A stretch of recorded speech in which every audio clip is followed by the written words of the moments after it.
Kemarin saya ceramah, 2 hari yang lalu di depan Pak Jokowi saya ceramah.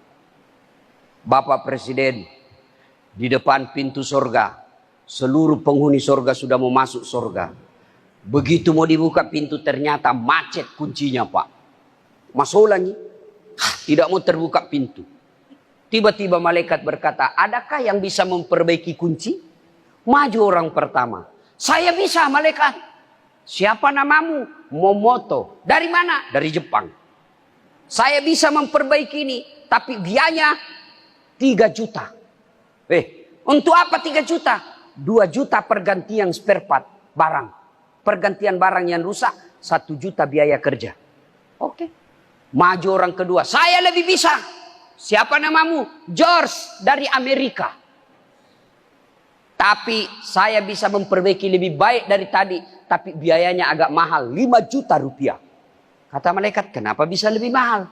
Dia bilang 2 juta biaya penelitian. Dipelajari dulu apa masalahnya. 2 juta pergantian barang rusak. 1 juta saja biaya kerja. Maju orang ketiga. Nama broker. Dari mana? Indonesia.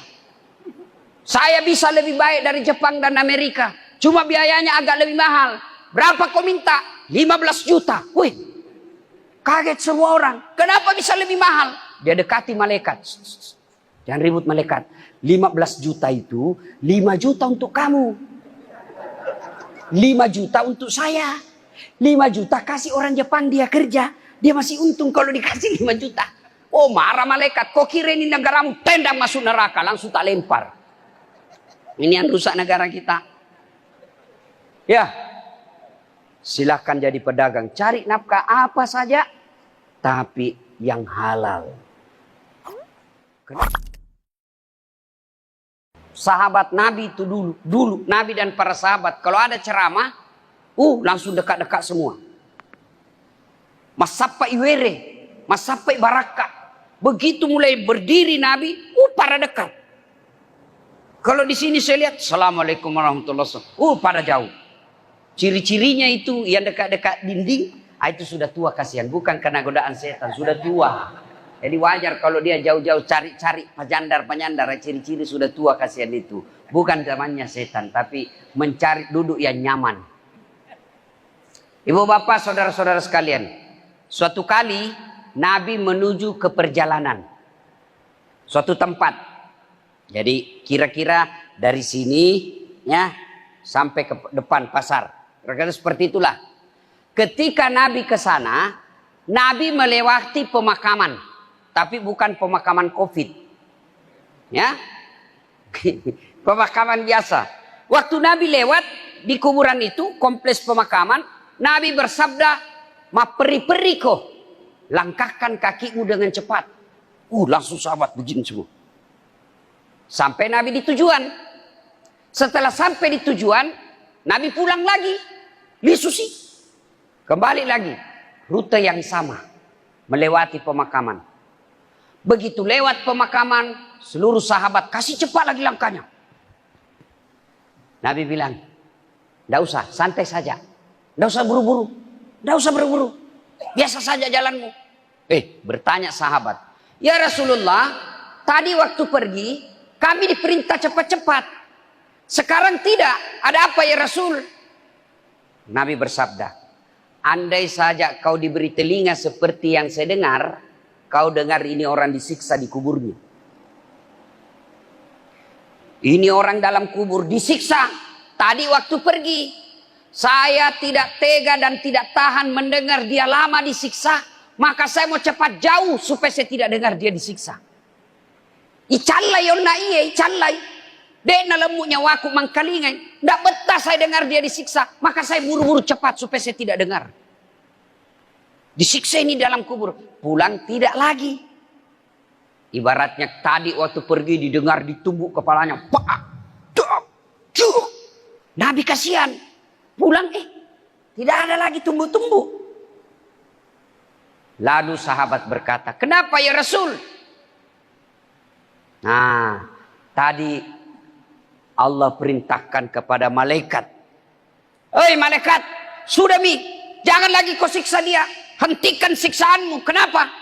Tidak mungkin ini orang kusiksa anaknya di dunia lagi belajar mengaji, membaca basmalah. Baru anaknya membaca Bismillahirrahmanirrahim. Allah perintahkan, malaikat, sudah, jangan kau siksa ini orang tua. Kenapa mak baca bismillah? Baru membaca anaknya yang hidup Bismillahirrahmanirrahim, Allah sudah perintahkan kepada malaikat, hentikan siksaan ini orang tua dikubur. Nah, ibu bapak, saudara-saudara sekalian, terutama bapak-bapak ini yang sudah muka-muka sakaratil maut.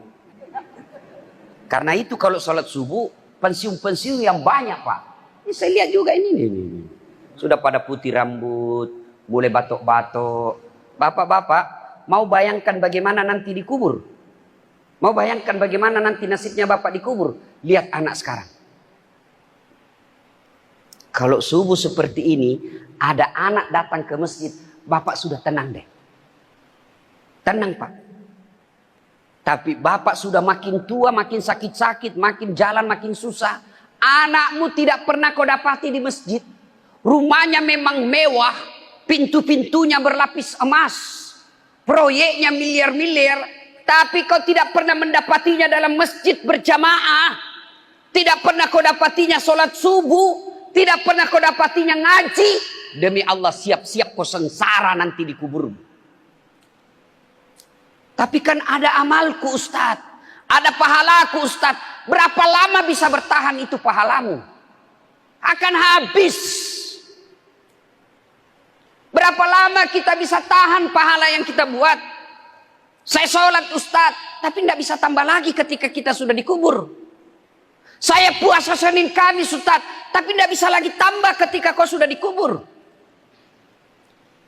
Saya umroh tiap tahun, Ustadz. Begitu bapak masuk kubur, tidak bisa lagi umroh. Tapi amalmu yang bisa berlari-berlari terus, memproduksi terus, mengalir terus, nambah terus, meskipun kau sudah mati, adalah anak yang soleh dan soleha. Biar bapak sudah tulang-tulangnya hancur, hilang sudah di muka bumi ini, tapi selama anaknya masih mengaji, meninggal anaknya, anaknya mengaji, cucu namanya, anaknya lagi mengaji, cicit namanya, anaknya, cicitnya, cicit. Tapi begitu bapak meninggal, bapak tinggalkan anggota DPR yang tukang tipu, bapak tinggalkan pejabat yang korup, bapak tinggalkan anak perempuan yang tidak pakai jilbab, bapak tinggalkan kontraktor yang belum diresmikan perusahaannya sudah ambruk. Rugilah kalian menjadi orang tua. Dan itu hebatnya dia anak soleh. Nggak susah. Bapak mau punya doktor. Doktor. S3. S1 sarjana namanya. S2 magister namanya. S3 doktor namanya. S4 teler namanya. Pak, bisa anakmu doktor kalau dia tidak sarjana? Saya tanya, bapak-bapak bisa enggak anak kita doktor kalau tidak sarjana? Bisa saja, disebut doktor honoris causa, penghargaan. Tapi itu sedikit sekali. Ibu-ibu, oh ibu, oi, ibu-ibu yang pegang handphone, saya doakan suamimu kawin lagi. Nah, bilang kak tadi simpan dulu HP-mu. Dupai. Bu, oi, bu, bisa ndak anakmu jadi dokter kalau tidak pernah kuliah fakultas kedokteran? Tidak bisa, kada bisa. Bujur ulun. Kada kawa. Mana rumah pian? Parak rumah Pak Imam.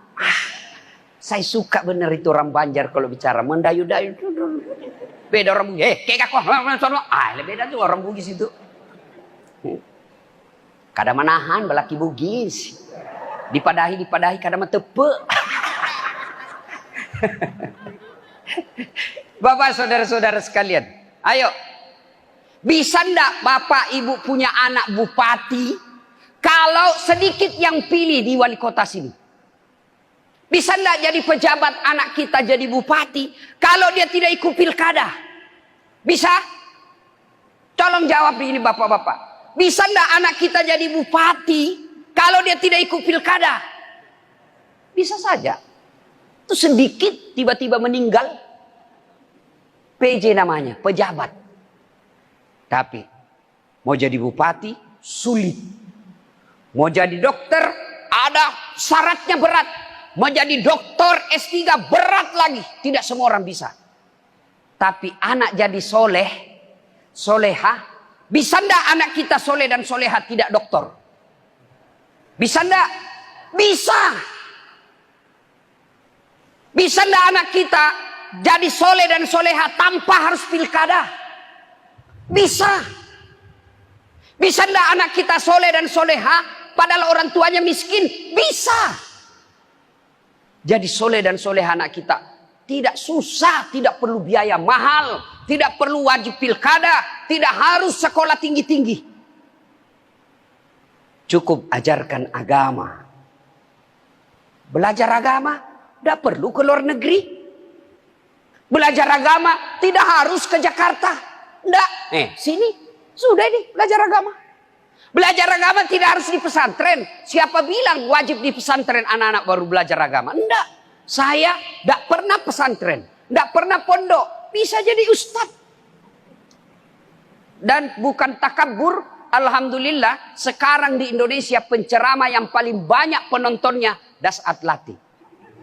Berapa penonton viewer saya di YouTube sekarang Pak? 184 juta.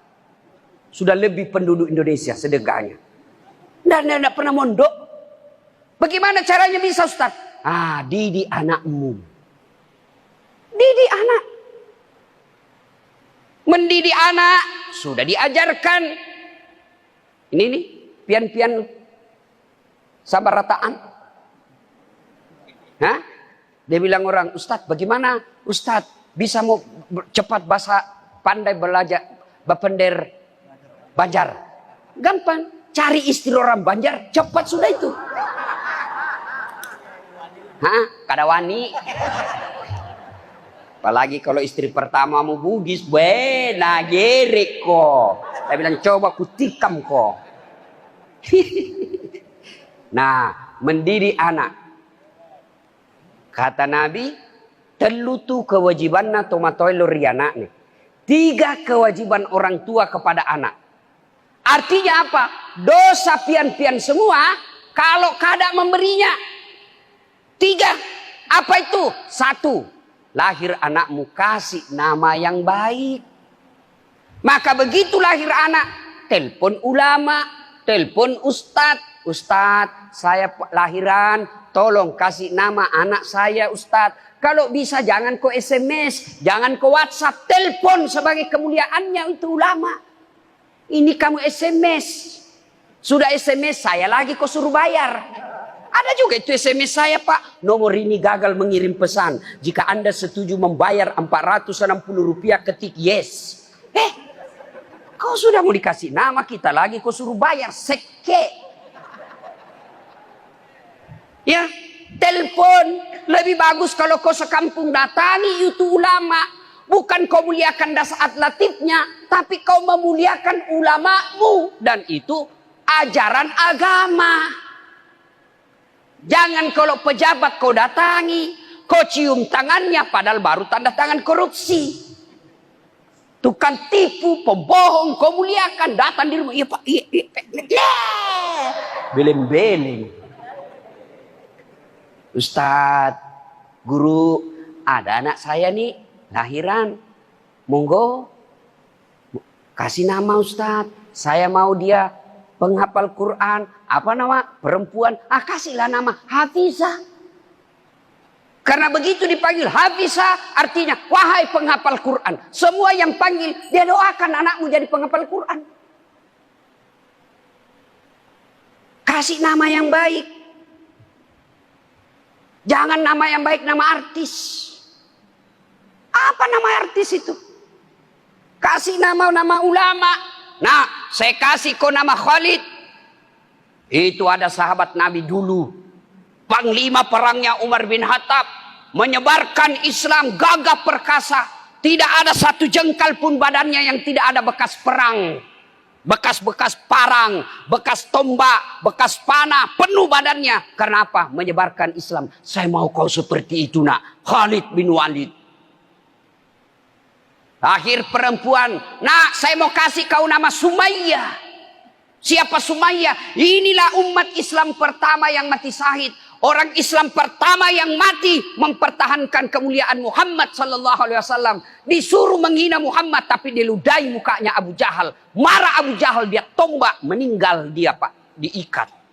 Saya mau kau seperti itu cintamu kepada nabimu. Kau pertaruhkan nyawamu demi memuliakan nabimu nak. Saya mau kau seperti itu.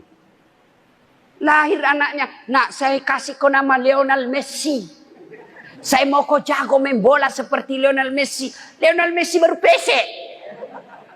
Bagaimana mau jago main bola? Nah sampai sekarang PSSI selalu ribut. Ribut lagi. Kalah lagi PSM kemarin sama Borneo. Sekali PSM, tetap PSM. Hidup PSM. Ayo, satu kasih nama yang baik. Itulah dulu orang-orang Bugis Pak, kalau dia kasih namanya. Karena kasihan mereka belum tahu kalimat-kalimat Arab. Mereka belum tahu bahasa-bahasa Arab.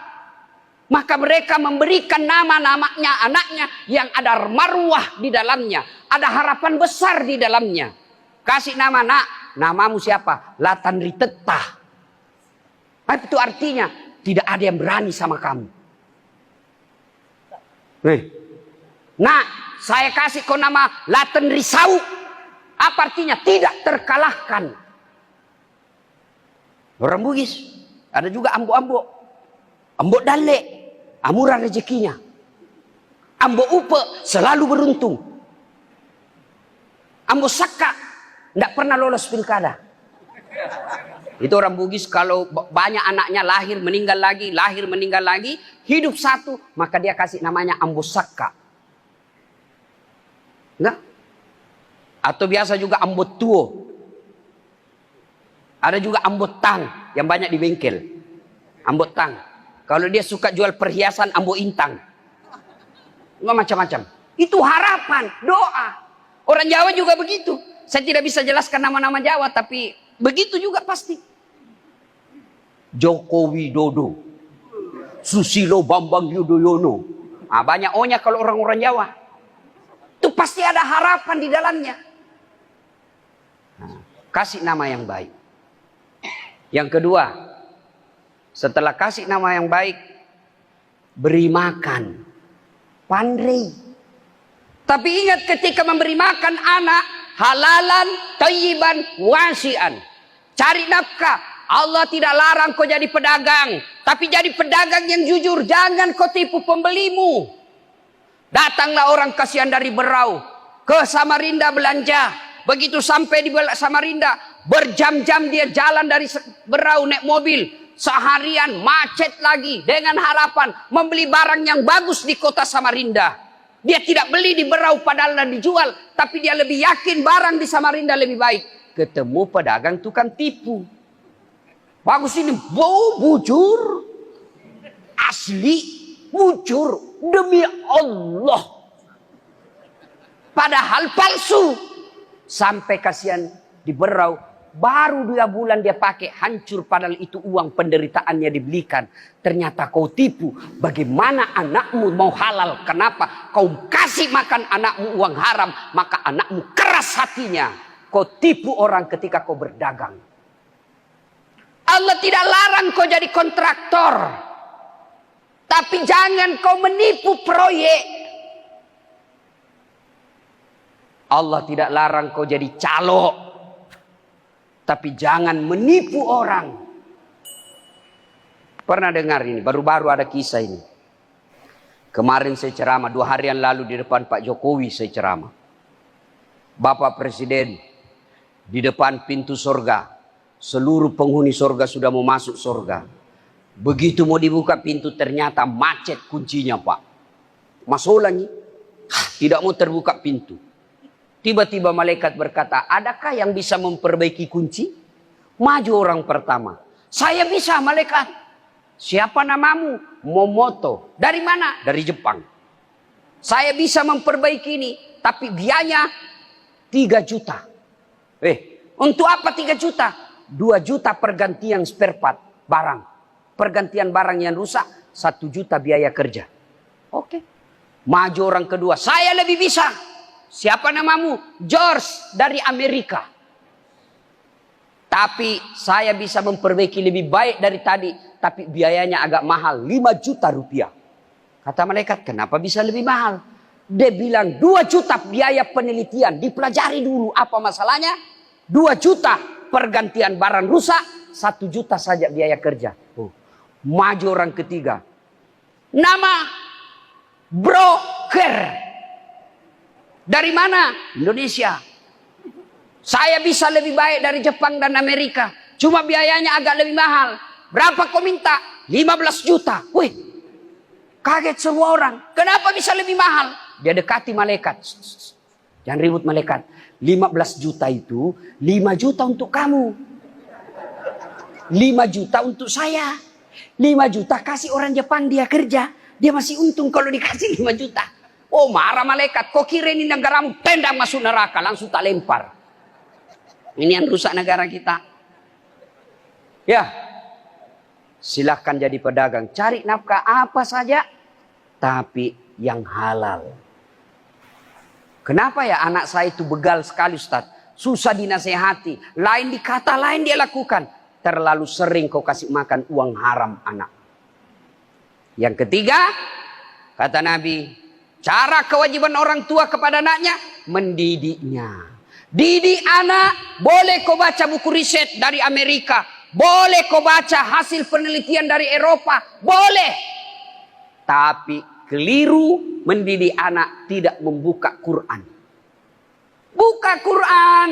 Quran mendidik. Ya bunayya, wahai anakku, la tusrik billah. Jangan kau serikatkan Allah. Maka pendidikan pertama kepada anak. Ketika dia sudah mulai balik, maka pertama ajarkan anak kita. La ilaha illallah Muhammadur Rasulullah. Tidak Tuhan selain Allah dan Muhammad adalah utusan Allah. Nak, besok-besok ketemu sama orang. Jenggotnya sampai di perut. Gamisnya luar biasa. Baunya bau Makkah. Ayat dia hafal satu Al-Quran. Semua hadis dia kuasai. Tapi dia mengaku nabi, langsung kau tinggalkan. Haram kau percaya sama dia. Itu akidah. Nah, besok-besok kau ketemu penceramah.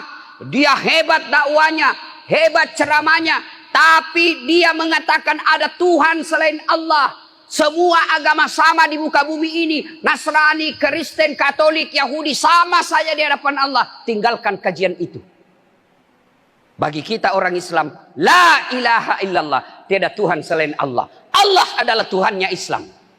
Kalau ada yang mengatakan Tuhan ini, Tuhan ini, Tuhan ini, tinggalkan pengajian itu tanpa kau harus maki-maki. Tinggalkan saja. Itu namanya akidah. Ajari akidah anak kita dari kecil. Ada yang hina agamamu, nak, kau lebih baik mati daripada orang kau biarkan menghina agamamu. Itu akidah. Nah, ajarkan. La tusrik billah. Ayat berikutnya dijelaskan dalam surah itu. Kamu berjalan di muka bumi, nak, jangan kau sombong. Itu kalau Al-Quran itu menjelaskan anak-anak yang hebat. Al-Quran kata, tinggalkanlah anakmu seperti pohon yang akarnya menjulang ke bawah. Banyak akarnya dan kuat. Kena angin, kalau pohon kuat akarnya, kena angin paling rebah, naik lagi. Kena angin kencang, naik lagi. Kenapa? Karena akarnya kuat. Itu akar menurut para ahli tafsir akidah. Kalau dia akidahnya baik, dia bergaul kemana saja, cobaan apa saja dia alami, dia tidak akan jatuh. Paling dia bengkok, naik lagi. Akidahnya kuat. Lalu Quran lagi menggambarkannya. Dan dahan rantingnya kokoh naik ke atas. Artinya apa? Dia punya rumah yang baik. Dia punya sistem ekonomi yang mapan. Dia punya kehidupan yang baik. Tapi yang ketiga, anak yang baik itu kita tinggalkan menurut Quran. Dia punya buah yang banyak dinikmati orang. Artinya apa? Kuat akidahnya, bagus ekonomi, tapi dia dermawan, hartanya dinikmati oleh orang banyak. Itulah anak yang baik. Nah, ibu bapak, saudara-saudara sekalian, setelah kita kasih makan yang halal, kita didik, kasih nama yang bagus, jangan pernah melupakan bahwa hidayah datang dari Allah, maka kita doakan. Selesai sholat bapak doakan, Allahumma rabbi habli minas sholihin. Tidak harus Dasat Latif yang doakan. Tidak harus guru kita yang doakan. Siapa saja yang doakan boleh. Tapi lebih utama dari bibir ibunya yang doakan.